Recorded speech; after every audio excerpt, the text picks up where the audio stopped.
It had been almost 10 years since the day my life fell apart.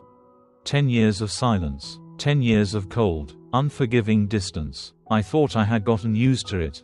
The isolation had become part of me, like a scar I stopped seeing after a while. But then, the messages started trickling in, first from a cousin I hadn't spoken to in nearly a decade.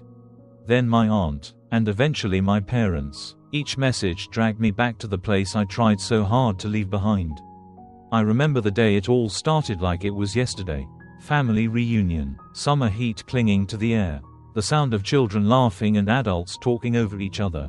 It was supposed to be a fun weekend. A gathering of cousins, aunts, uncles, grandparents, everyone. We used to be close.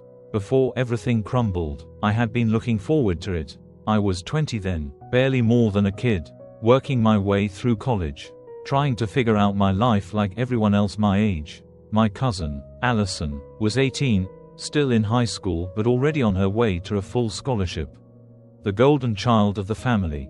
She was sweet, quiet, always had a book in her hand. I never had much reason to think anything bad of her, never had much interaction with her growing up beyond the usual family gatherings. She was just a cousin, nothing more, nothing less. That changed that weekend. I don't know why she did it. I've had almost 10 years to think about it, to turn the events over in my mind like a puzzle I can't solve. But I never found an answer that made sense. 1 minute, everything was fine, and the next, I was being accused of something so vile, so horrific, that I couldn't even comprehend it at first. Allison accused me of sexually assaulting her. I'll never forget the look on her face when she said it. She was calm, collected, almost like she had rehearsed it. But the words she spoke were like a bomb going off, shattering everything around me. I stood there, in the middle of the living room, with half the family staring at me in shock, confusion, and horror. My parents were there, too. I thought they'd believe me, that they'd know I could never do something like that. But they didn't. The doubt in their eyes broke something inside me. I tried to defend myself, tried to tell them it wasn't true. But the more I spoke, the more I could feel them pulling away. My mother cried, my father shook his head, and my aunts and uncles whispered to each other, stealing glances at me like I was some kind of monster. The police got involved. I was questioned, poked, prodded, my life laid bare for everyone to see. They searched my room, my phone, everything, but there was nothing to find because I hadn't done anything. Eventually, the investigation was dropped due to lack of evidence. But by then, the damage was done. My family didn't care what the police said. They had made up their minds. I was guilty in their eyes. Guilty in the court of family opinion. I was ostracized, cut off from everyone I had ever known. They told me to stay away, that I wasn't welcome at family gatherings anymore. My own parents turned their backs on me, refusing to take my calls or answer my messages. I moved away, dropped out of college, and took whatever jobs I could find. Life became a series of gray days, each one blending into the next. I didn't make friends, didn't try to build a new life. I was just surviving. It was easier that way. No one could hurt me if I didn't let them in. I was a ghost, living on the edges of society, always looking over my shoulder, always waiting for the past to come back and ruin me all over again. Then, out of nowhere, it did. The first message was from a cousin I barely remembered. It was simple, just a, "Hey, how have you been?" I ignored it. I wasn't interested in reconnecting with people who had thrown me away so easily. But then my aunt messaged me, saying they were planning another family reunion and wanted me to come. As if nothing had happened. As if the last 10 years hadn't been a living nightmare. I ignored that message, too, but they kept coming, each one pulling me further into the past, into a life I had buried a long time ago. Finally, a message from my father. I hadn't spoken to him in years. His words were clipped, awkward. He said they wanted to talk, that it was time to clear the air. Clear the air, after almost a decade of silence. They wanted to talk. I sat there, staring at the message for a long time. My anger, something I thought I had buried, flared up again, burning hot in my chest. How dare they reach out to me after all this time? As if they hadn't abandoned me. As if they hadn't stood by while I was torn apart by something I didn't do. I didn't respond. I didn't want to give them the satisfaction of knowing they had gotten to me. But the messages kept coming, like they were trying to wear me down, break through the walls I had built to protect myself.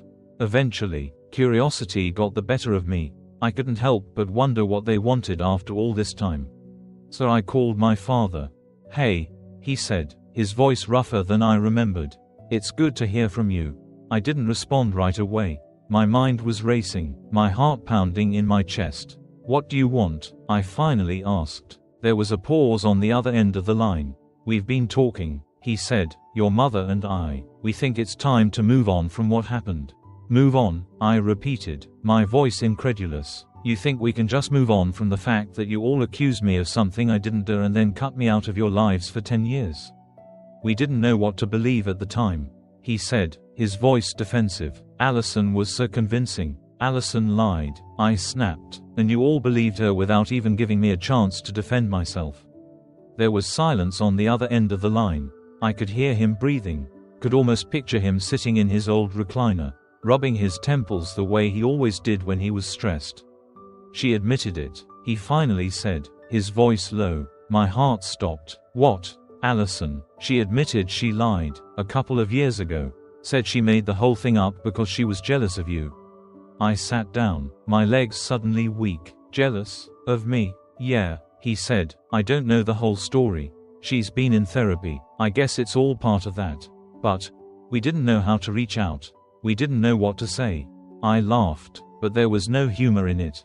"You didn't know what to say? How about, sorry? How about, we were wrong? How about, we're sorry we destroyed your life?" "We are sorry," he said, his voice quiet. "We didn't know. We didn't realize." "You didn't want to realize," I said, my voice cold. "You didn't want to believe that your precious golden child could lie about something like that." It was easier to believe that I was the monster.